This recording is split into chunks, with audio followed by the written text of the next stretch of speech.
Big TV భక్తి సమాచారం WhatsApp ఛానల్లో జాయిన్ అవ్వండి. అన్ని విశేషాలు ఎప్పటికప్పుడు తెలుసుకోండి. ఆయన మిల్లిగా ఈ మామిడి తోపులోకి చాలా మంది జనం ఆయన దర్శనార్థం వచ్చేయడం మొదలుపెట్టారు.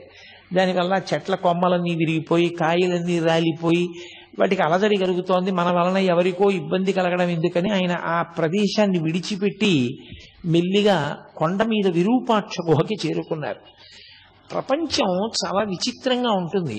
మీరు రమణ మహర్షి అనేటటువంటి ఒక తెర మీద ఒక చలనచిత్రాన్ని చూసినట్టు చూడొచ్చు. స్వార్థ స్వభావం ఉండేటటువంటి వ్యక్తులు ఎంత పవిత్ర జీవనం గడిపే వారి యొక్క జీవితంతో కూడా వ్యాపారం చేస్తారు. ఆ విరూపాక్ష గుహలో ఒక మహానుభావుడు పరమేశ్వరుడు గురించి తపస్సు చేసి ఈశ్వరానుగ్రహంతో బూది కుప్పగా మిగిలిపోయాడు ఆయన. ఆ విరూపాక్ష గుహని ఏదో కోర్టులో కేసు నడిచింది, ఆఖరికి ఒక మఠం నెగ్గింది. దాని ఏజెంట్ ఒకరిని నియమించారు ఆ గుహని చూడమని. మీలో ఎవరైనా విరూపాక్ష గుహ చూశారో లేదో నాకు తెలియదు. ఆ గుహకి ఒక ప్రత్యేకత ఉంది. అరుణాచల పర్వతం నుంచి గాలి వీసినప్పుడు ఆ గుహలోకి గాలి ప్రవేశిస్తే ఓంకారం వినపడుతుంది, ప్రణవం.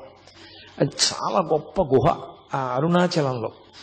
అటువంటి గుహలో రమణ మహర్షి కూర్చుని తపస్సు చేసుకుంటూ ఉండేవారు. తపస్సు అన్న మాటకి నేను మీతో 1కి 10 మార్లు చెప్పాను. ఆయన బ్రహ్మానందానుభవమే తప్ప తపస్సు అని అనడానికి ఏం లేదు. కాబట్టి ఆయన ఆ గుహలో ఉంటూ ఉండేవారు.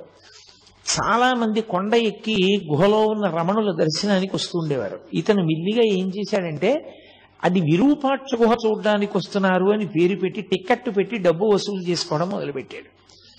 చాలా మంది పాపం రమణ మహర్షిని చూడాలనుకున్న వారు డబ్బు కట్టి లోపలికి వెళ్ళి చూసి వస్తుండేవారు. ఇతనంతా ఏమని ప్రచారం చేశాడంటే లోపల కూర్చున్న రమణుల గొప్ప కాదు, విరూపాక్ష గుహ గొప్ప, గుహ చూడడానికి వస్తున్నారనేవాడు. ఇది భగవాన్కి తెలిసింది. తెలిసి ఆయన మెల్లిగా దాని మించి దిగిపోయి వేరే ఎదురుగుండా ఉన్నటువంటి మామిడి చెట్టు గుహనో గుహ, ఆ చెట్టు తొర్ర ఉన్న గుహలోకి వెళ్ళిపోయారు. వెళ్ళిపోయినా ఇతను ఏం చేశాడంటే రోడ్డు కింద మార్గంలో కాపు కాసి వెళ్ళేటటువంటి వాళ్ళందరి దగ్గర అక్కడే వసూలు చేసేసుకుంటూ ఉండేవాడు డబ్బు. అరేరే, నిష్కారణంగా నా కోసం వస్తున్న వాళ్ళందరూ ఇంత ఇబ్బంది పడి డబ్బు కట్టవలసి వస్తోందని అక్కడి నుంచి బయలుదేరి భగవాన్ కిందకి వెళ్ళిపోయారు. వెళ్ళిపోయి కొండ పాదంలో ఉండేటటువంటి అరుణగిరినాథర్ దేవాలయంలో కొంతకాలం ఉన్నారు. ఎంత విచిత్రంగా ఉంటుందంటే ప్రపంచం.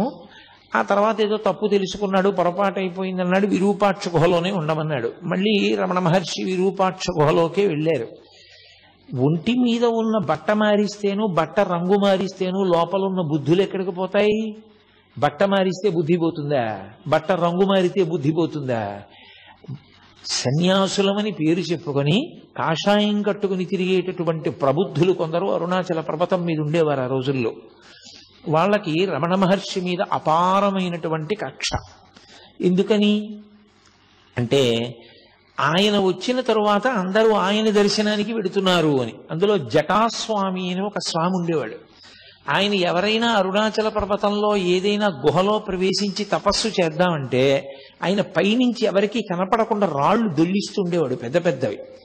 అది చూసి బాబోయ్, ఇక్కడ కొండలో భూకంపాలు వస్తాయిలా ఉంది, ఇలా శిలలు దొల్లుతాయిలా ఉంది, ఎక్కడో మనం చూసుకోకపోతే వచ్చి నెత్తి మీద పడుతుందని కొండ దిగి వెళ్ళిపోయేవారు. ఎవరు కొండ మీద ఉండేవారు కాదు, ఆయన ఒక్కడే ఉండేవాడు.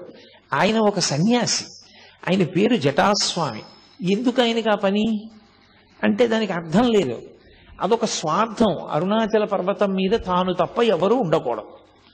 ఒకసారి రమణ మహర్షి రాళ్లు ఎక్కడి నుంచి పడుతున్నాయో గమనించి అతని ఊహకు అందడానికి వీలు లేకుండా వేరొక వైపు నుంచి కొండ ఎక్కి అతను రాళ్లు దొల్లిస్తుంటే పట్టుకున్నారు. పట్టుకుంటే రాళ్లు దొల్లిస్తున్నవాడు రమణ మహర్షిని చూసి సిగ్గుపడాలి. అతను సిగ్గుపడలేదు. అరగంట సేపు నవ్వాడు. అరగంట సేపు నవ్వి పెద్ద వికటాట్టహాసం చేసి వెళ్ళిపోయాడు. కానీ మీరు ఒక్క విషయం గమనిస్తూ ఉండాలి. రమణులు ఉదాసీనులు. ఆయన పక్కన మీకు ఇటువంటి వ్యక్తులందరూ కనపడుతుంటారు. ఆయనకి దేనితో సంబంధం లేదు. వీడు ఇటువంటి వాడు, వాడు అటువంటి వాడు అన్న మాట ఆయన ఏమనరు. ఆయన ఎప్పుడైనా ఎవరికైనా చెప్తే అసలు నోరు విప్పి చెప్తే ఒక్క మంచి మాట, ఇలా ఎందుకు చేస్తావు, తప్పు కదూ, అంతే. దానికి అరగంట నవ్వాడు అతను. నిజంగా ఆ మాట ఆయన అన్నందుకు చెయ్యి పట్టుకున్నందుకు మార్పు రావాలి. రాలేదు సరికదా, అరగంట సేపు నవ్వి కొండ దిగి వెళ్ళిపోయాడు. ఎంత చిత్ర విచిత్రమైనటువంటి వ్యక్తులు ప్రపంచంలో ఉంటారో, ఆయన నా కోసం ఇంతమంది వస్తారని కానీ, నేను విరూపాక్ష గుహలో తపస్సు చేస్తున్నానని కానీ, నేను బ్రహ్మానందం అనుభవించేవాడిని కానీ, నేను వీడిని పట్టుకున్నానని కానీ, వీడి గురించి 10 మందికి చెప్దామని కానీ ఆయనకి ఏమీ ఉండదు. ఎప్పుడు నిస్సంగంగా దేనితో సంబంధం లేకుండా ఆయన ఈ లోకాన్నంతటినీ కూడా ఏదో ఒక సినిమా చూసేటటువంటి వ్యక్తి ఎలా చూస్తాడో అలా ఉండేవాడు. ఆయన అనుభవం అంతా ఆత్మతోటే. ఇవన్నీ గుణసంగమం వలన ఇలా ప్రవర్తిస్తూ ఉంటారు అన్నట్లుగా చూస్తుండేవారంతే. అందుకే పరమ ఉదాసీనుడు. ఒక వేదాంతికి ఆత్మని అనుభవించినటువంటి మహాపురుషులకు ఉండేటటువంటి ఆ ఉదాసీనత ఏది ఉంటుందో దాని రాశీభూతమే రమణ మహర్షి. అందుకే ఆయన దేనికి విచలితుడవడం కానీ, ప్రతిస్పందించడం కానీ, దాన్ని బట్టి ఆయన మనసు వ్యగ్రత పొందడం కానీ, లేకపోతే ప్రసన్నమవడం కానీ, హావభావాలు మారడం కానీ, మాటలో వ్యగ్రత కానీ, మాటలో భయం కానీ ఏమీ ఉండేవి. ఎప్పుడూ ఒక్కలాగే ఉండేవారు. కానీ రకరకాల వ్యక్తులు మాత్రం ఆయనని గౌరవించిన వాళ్ళు ఉన్నారు, పూజించిన వాళ్ళు ఉన్నారు, నమస్కరించిన వాళ్ళు ఉన్నారు, మాట్లాడిన వాళ్ళు ఉన్నారు, పుస్తకాలు రాసిన వాళ్ళు ఉన్నారు, వాదన చేద్దామని వచ్చిన వాళ్ళు ఉన్నారు, ఆయన్ని తప్పు పట్టుకోవాలనుకున్న వాళ్ళు ఉన్నారు, ఆయన్ని గౌరవించాలనుకున్న వాళ్ళు ఉన్నారు, ఆయన పనికి మాలిన వాడిని నిరూపించాలని ప్రయత్నం చేసిన ధూర్తులు కూడా ఉన్నారు. ఆయన మాత్రం పరమ ఉదాసీనుడు. ఇవేవి ఆయన మనసులోకి ఎక్కవు. నిర్లిప్తంగా ఉంటారు. ఎప్పుడూ ఎవ్వరి మీద ఎక్కడా ఏ చాడీ చెప్పరు. చిత్రం ఏమిటంటే, అంతటి మహానుభావుడు ఆ గుహలో కూర్చుని ఉండగా బాలానంద స్వామి అని ఒక ఆయన బయలుదేరాడు అరుణాచల పర్వతం మీద. ఆయన కొండ ఎక్కి వచ్చే వాళ్ళందరితో మాట చెప్తుండేవాడు. ఆయనకి ఆ విరూపాక్ష గుహలో ఉన్న ఆయనకి నేనే ఉపదేశం చేశాను, నేనే శక్తినిచ్చి ఆ స్థాయికి తీసుకొచ్చాను, నా శిష్యుడే అంటుండేవారు. ఆయన ఎలాగో మాట్లాడరుగా. అందరూ తీసుకొచ్చి అక్కడ పలహారాలు పెడితే ఆయన్ని తినమని రమణుల్ని ఇతను తీసుకొచ్చి ఏదో కొంచెం పలహారం అక్కడ పెట్టి, నాన్న చాలా అలిసిపోయావు, కొంచెం తిను, ఇలా అయితే సాధన ఎలా నడుస్తుంది, తినాలి అంటుండేవాడు. అందరూ వెళ్ళిపోయిన తర్వాత వీలైతే ఇవన్నీ మూట కట్టేసుకుని, నీ సొమ్ము ఏం పోయింది, నువ్వు ఎలాగో మాట్లాడవు కదా, నీకు గురువునని చెప్పుకుంటున్నాను, నాకు తోచింది సంపాదించుకుంటున్నాను, నువ్వు అలా కూర్చో, మాట్లాడకు, ఏమీ అనద్దు. ఆయన మీ గురువా అన్నా మాట్లాడద్దు, నువ్వు ఆయన శిష్యుడువా అన్నా మాట్లాడద్దు, అలా ఉంటుండు, నేను డబ్బు సంపాదించుకుంటాను అని. అతను ఎవరు? ఎందుకు అతనికి డబ్బు సంపాదన? లోకంలో ఎంత చిత్ర విచిత్రమైనటువంటి మనస్తత్వాలున్న వాళ్ళందరూ ఆ కొండ మీదకి చేరారో చూడండి. వీళ్ళందరూ అన్నీ విడిచిపెట్టిన వాళ్ళలా కనబడ్డవాళ్లే. కానీ అసలు నిజంగా అన్నీ విడిచిపెట్టినటువంటి నిస్సంగి, అన్నీ విడిచిపెట్టిన వారు, మనసులో దేనితో సంగము లేని వారు, నువ్వు ఇలా ఎందుకు ప్రవర్తిస్తావు అని తన దగ్గరికి వచ్చిన వాళ్ళతో, ఈయన నాకు గురువు కాడు, ఈయన అలా మాట్లాడుతున్నాడు, తప్పు, అన్నీ ఉత్తిది అని చెప్పడం కానీ ఏమీ లేదు. పోనీ ఆయన చెప్పినప్పుడు ముఖంలో మార్పు ఉండదు, ఆయన వచ్చి అలా నటిస్తున్నప్పుడు అలా చూస్తూ ఉంటారంతే, ఏమీ మార్పు ఉండదు. అది ఎలా ఉంటుందంటే, అది ఒక రకమైనటువంటి మనోభావన, అదొక గుణసంగం చేత ఏర్పడిన స్థితి. ఆయన మనం సినిమా చూసినట్టు చూస్తారు. అంటే మీకు ఇది అలా ఎలా ఉంటుందంటే అని అనుమానం రావచ్చు. నేను ఒకే ఒక్క ఉదాహరణ చెప్పగలనంతే. మనం సినిమాకి వెళ్ళాం అనుకోండి, 50 రూపాయలు పెట్టి టికెట్ కొనుక్కుని, మన కళ్ళెదురుగుండానే కథానాయకుడిని ప్రతినాయకుడు వచ్చి కత్తి పెట్టి పొడిచేస్తాడు గుండెల్లో. ఓహో, నెత్తురు ధార కింద కారిపోతూ ఉంటుంది, కింద పడి తన్నుకుంటూ ఉంటాడు. వచ్చిన వాళ్ళందరూ కర్రలతో కొట్టేసి ఆయన స్పృహ తప్పి పడిపోయి దెబ్బలు తగిలి నెత్తురు ఓడిపోతుంటే వాళ్ళు వెళ్ళిపోతారు. ఆయన చచ్చిపోయినట్టే పడుంటాడు, గుండెలు నలిపేసినట్టు ఉంటుంది. ఎంత బాధగా ఉంటుందో ఏమిటో, అంత క్రూరంగా అలా కొట్టేశారు, అలా పొడిచేశారు కత్తులతో.